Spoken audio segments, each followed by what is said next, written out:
Righto, g'day money miners. Now, money of mine does not sleep on weekends. We will, like me and Trevor here, we would take a bullet for the money miners. I would go to the point that we would die for the money miners, and we will die to get you the news, because there has been a big announcement drop on Friday afternoon. Silver Lake have put an improved offer in for the sale of the Leonora assets, and Trav is back in investment banking hours on a Saturday. Trav, mate, my apologies, mate. I'm very frustrated. We put out a bloody show on Friday yesterday, and it's all deep and meaningful and personal, that sort of stuff. And you get some insight into, oh mate, I'm so happy now we're doing a job where my weekends are protected. And what have you done? You bloody sent me a message this morning saying, I think we've got to do a recording, mate. Fuck, bloody hell. Twitter has asked for it. Chuck Chunder's asked for it. He said, get out of the fridge, do a recording, and look, we will deliver. Right, we're going to be quick. We're going to go quick scenarios. The in-depth analysis is going to come on Monday, which is going to be heavily hinging on what the Silver Lake share price does. But look, what has happened is Silver Lake have now matched the cash offer of Genesis. So they're going to give $370 million. They're still given their 327.1 million shares as well. So their headline number, and this is probably why it got dropped on the Friday aftermarket, because it's based. It was late, mate. It was like 7. I think it was 7 o'clock Eastern Standard Time.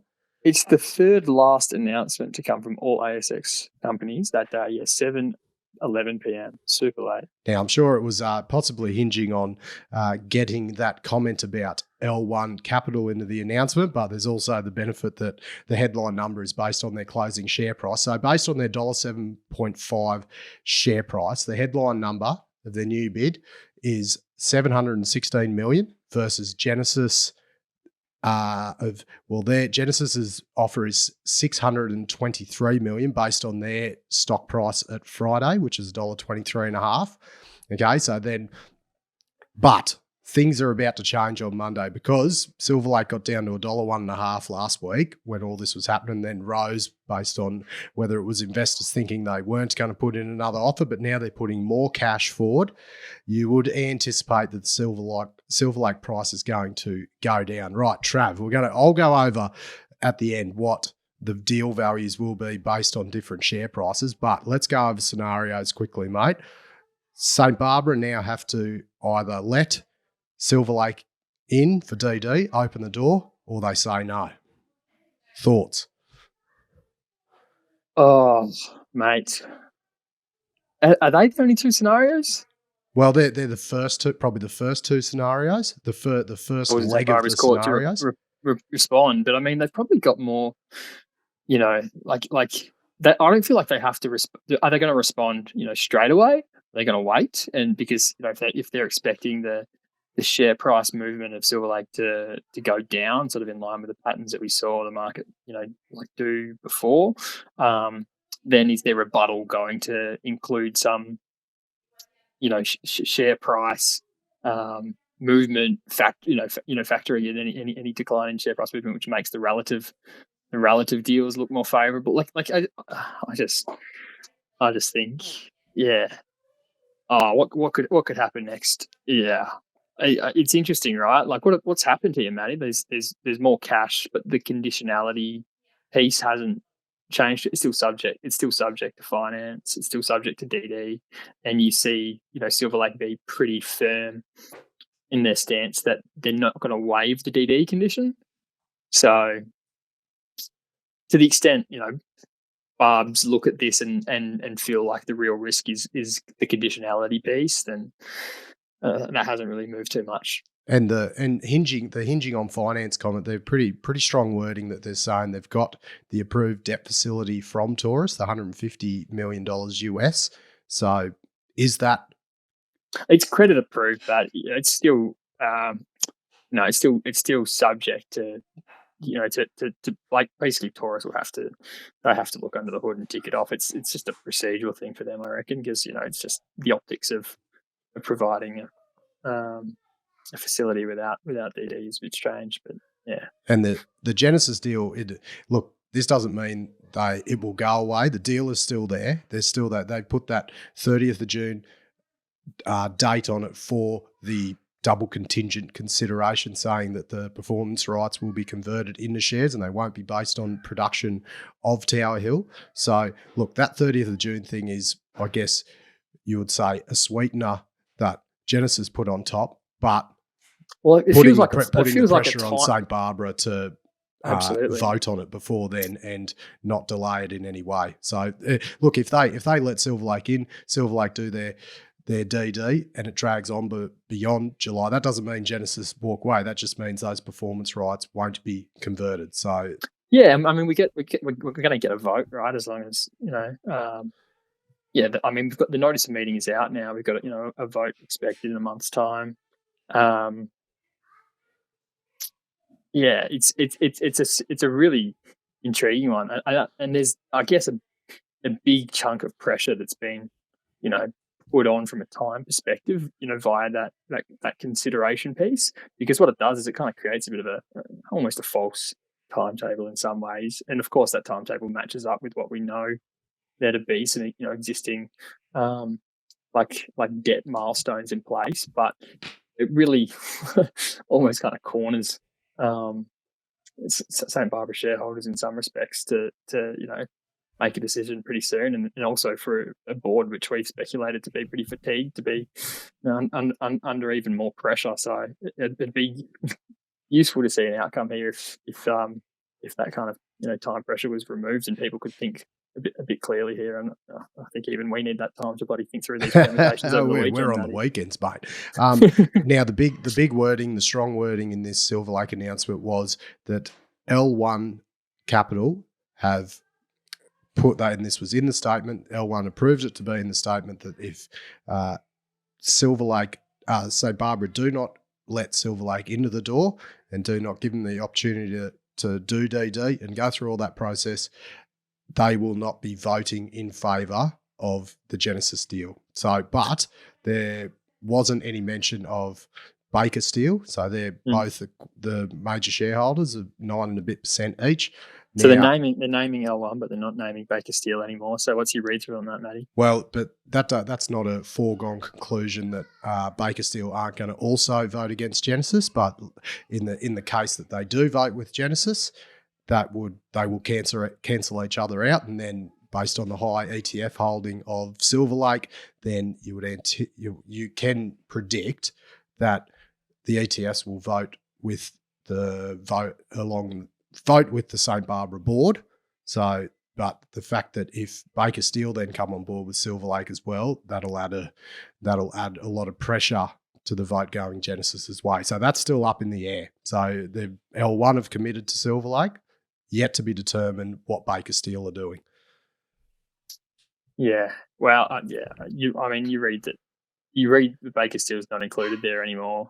It's not like you're reading that Baker Steel are choosing one way or the other. They're just clearly not consenting to being named here anymore. You imagine there's been a bunch of conversations with these shareholders over the last couple of weeks, right? And we actually saw that announcement out from Genesis where they're talking about their shareholders, 49% that they've sort of spoken to already.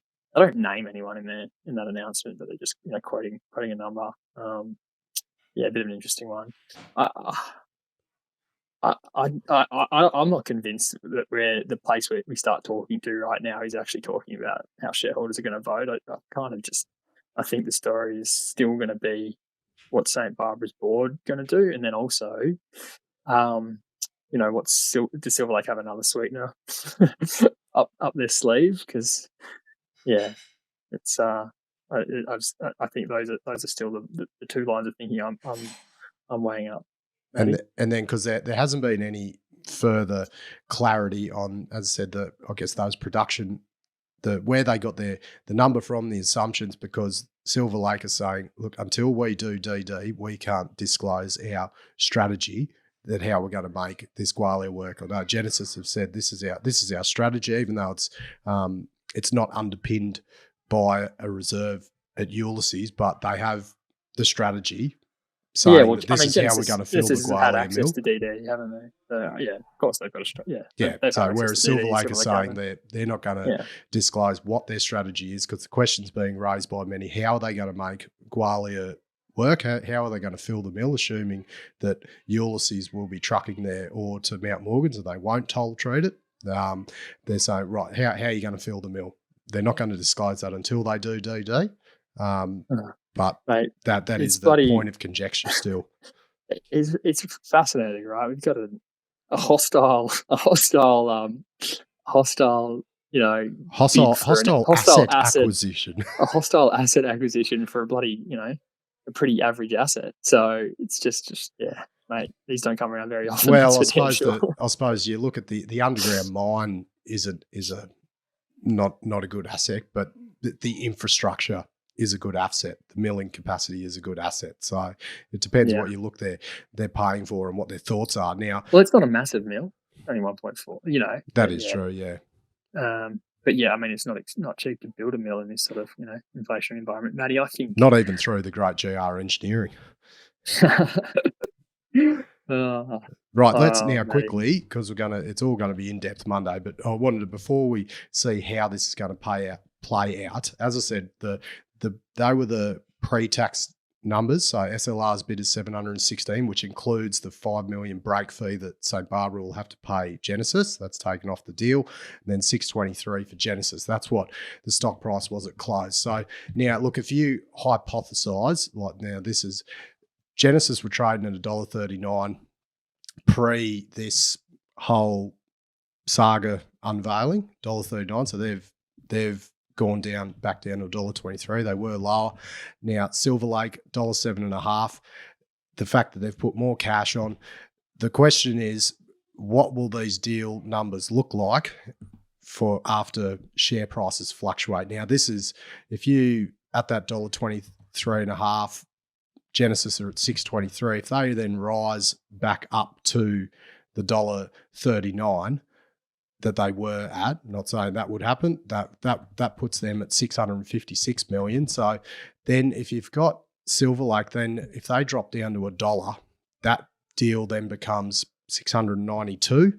Now, anticipating that they've put this extra cash in, they might even drop below $1. They were at $1.01 last week. If they drop below, say they go back to 95 cents, that deal then becomes 675 versus the 656 on the best case scenario for Genesis. And if they then go, look, the parity of these deals is around Genesis being $1.40 and Silver Lake being 90 cents.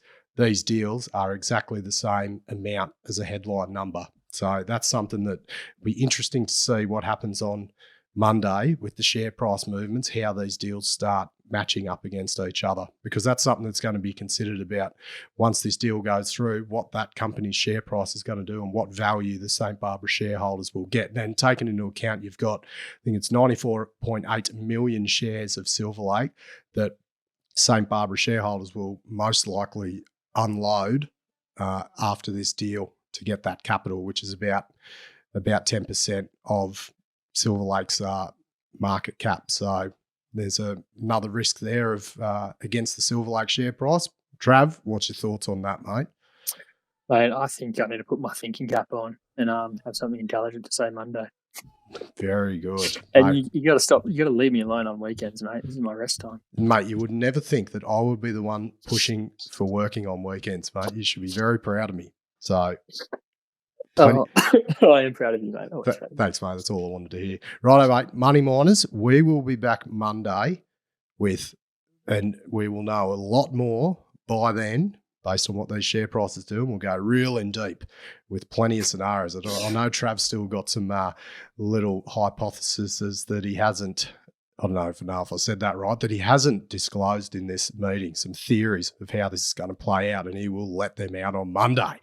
We've lost JD, so Matty's going to be filling in on the analytical boots. I'm looking forward to that, mate. You've told me you've got Excel cranking already, so God help the show. Trav. You're Mr. Bogan and Mr. Analysis on Monday. Right, look out. Righto, Money Miners. Have a good weekend. We will never let you down. All right, mate. Have a good one. Yeah, who says the hoodaroo now, JD's not Hoodaroo.